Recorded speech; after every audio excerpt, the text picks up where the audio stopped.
Ok, j'ai bien compris votre besoin de construire une maison pour dans 2 semaines. Mais 2 semaines c'est très court et une maison c'est très gros. Il va falloir prioriser, monsieur le client. Quoi? Prioriser quoi? Mais je peux pas prioriser, tout est important. Il faut tout faire. Ah non, mais on peut pas, monsieur le client. Puisque même si on travaille jour et nuit, on ne pourra pas terminer la maison pendant 2 semaines. C'est très gros. Donc il faut prioriser parce que il y a sûrement des choses qui sont plus prioritaires que d'autres. Ah ouais, tu fais le malin toi? Bah vas-y, montre-moi. Comment on priorise?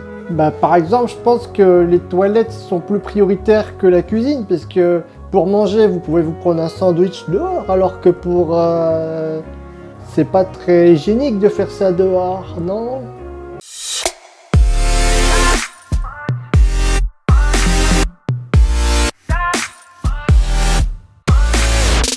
Bonjour à tous, Teddy à Love Consulting. Donc aujourd'hui, je vais vous montrer comment prioriser vos besoins. Première chose à savoir, chaque besoin a une priorité différente. Même si vous avez des besoins qui semblent avoir la même priorité méga urgente, et ben il est possible de le prioriser. Alors comment faire? C'est ce qu'on va voir. Il existe plusieurs techniques pour prioriser les besoins, mais dans cette vidéo, je vais me concentrer sur la technique Moscou.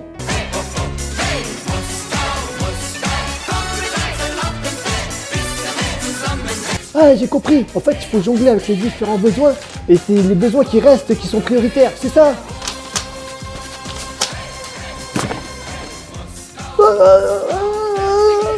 Ça aurait pu être ça, mais c'est pas ça du tout en fait. La technique Moscou est une technique inventée par le consultant Oracle Dai Clegg, qui a utilisé cette technique pour pouvoir en fait prioriser des exigences projets et les classer selon leur niveau de criticité. Donc le M de Moscou signifie must have.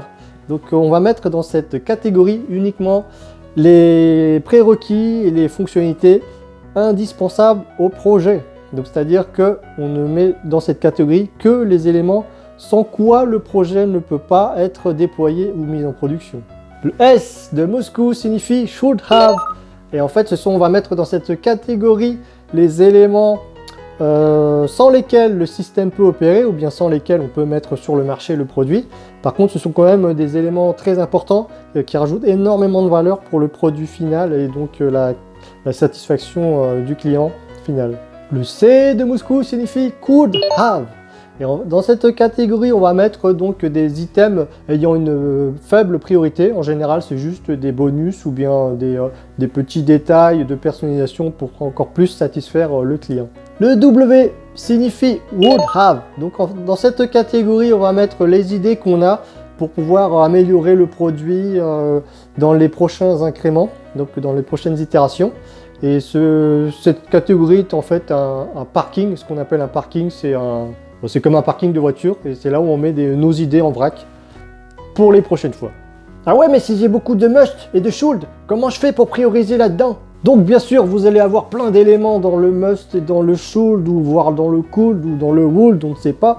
Mais en tout cas, vous devriez prioriser au sein de ces catégories. Donc le Moscou permet en fait de faire une première priorisation, bien sûr.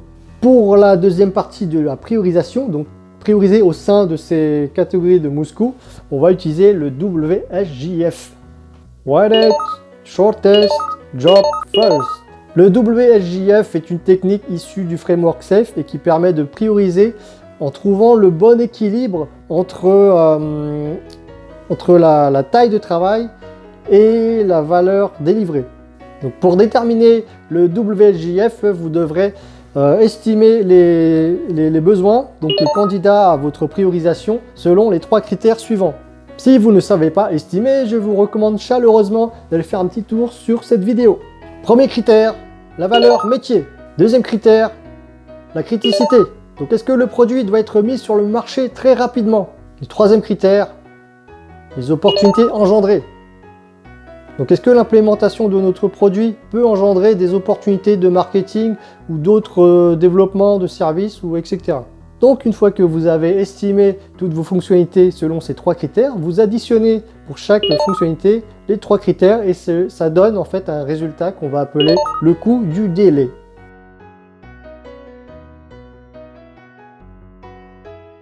Donc maintenant que le coût du délai a été calculé, vous allez pour chacune des fonctionnalités ou bien des items que vous avez à prioriser, vous allez estimer la taille de travail. Donc pareil, la même méthode d'estimation, si vous ne savez pas comment estimer, jetez un coup d'œil ici. Donc maintenant, on peut calculer le WSJF. Donc pour faire ça, vous prenez le coût du délai et vous le divisez par la taille de travail et ça vous donne le WSJF. Et avec ce WSJF, vous pouvez prioriser plus facilement vos fonctionnalités ou bien les éléments que vous souhaitez prioriser. Voilà, c'est la fin de cette vidéo, j'espère qu'elle vous a plu. Si c'est le cas, n'hésitez pas à vous abonner à ma chaîne, à mettre des pouces en l'air, à partager cette vidéo à vos collègues, à vos amis, à votre famille et également à mettre en commentaire ce que vous avez pensé de cette vidéo, bien vos astuces pour prioriser votre backlog. Sur ce, je vous dis à la prochaine, ciao ciao!